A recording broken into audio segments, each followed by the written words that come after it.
Week 5 of the fantasy football season. Here's a few tight ends I have as sleeper options this week. The first tight end, Eric Gould Jr. of the Cincinnati Bengals. I mentioned him last week, the sleeper option. And this week, I think he could be a decent sleeper option once again is Eric Gould. The snaps went up last week. He outplayed Mike Gesicki, who didn't do anything in that ball game. Negative yards on one catch for the Cincinnati Bengals. And Eric Gould, he's a big target. And we know Joe Burrow likes spreading the football out. Week 2 at Kansas City, 4 catches, 32 yards.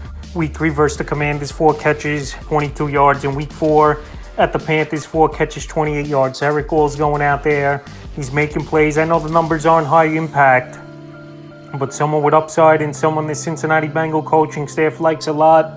And obviously with the playing time going up, I think he could be a sleeper option this week, and he's available in 99% of fantasy leagues. The next tight end, Colby Parkinson of the Los Angeles Rams. Parkinson, I've mentioned him a decent amount this week on the other videos on the channel. Parkinson available right now in 78% of fantasy leagues, and with a depleted wide receiving core for this Los Angeles Ram team, I think Parkinson could work his way into a role in this ball game. So he's been not totally horrible, and tight end's been one of the weakest positions in fantasy football in a long time. Week 3 versus San Francisco, 3 catches, 21 yards.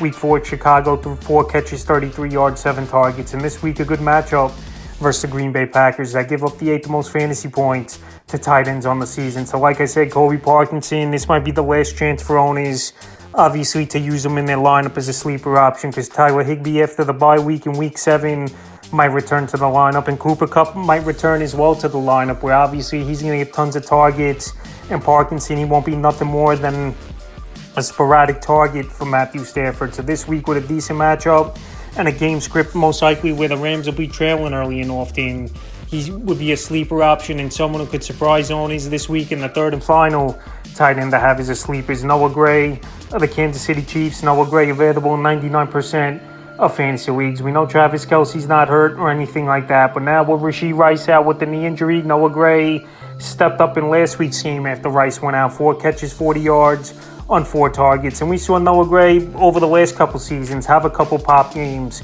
here and there. He's going to have to get the targets of Rashee Rice, where he was getting 10, 12 targets per game most weeks. And it could be Juju Smith-Schuster, it could be Noah Gray, Xavier Worthy. We'll see how it shakes out in this Week 5 ball game on Monday night versus the Saints. But Noah Gray in deeper leagues, if you need a tight end and want to really roll the dice on a sleeper, he's an option this week. So that's a few tight ends I have as sleepers for Week 5 of the fantasy football season.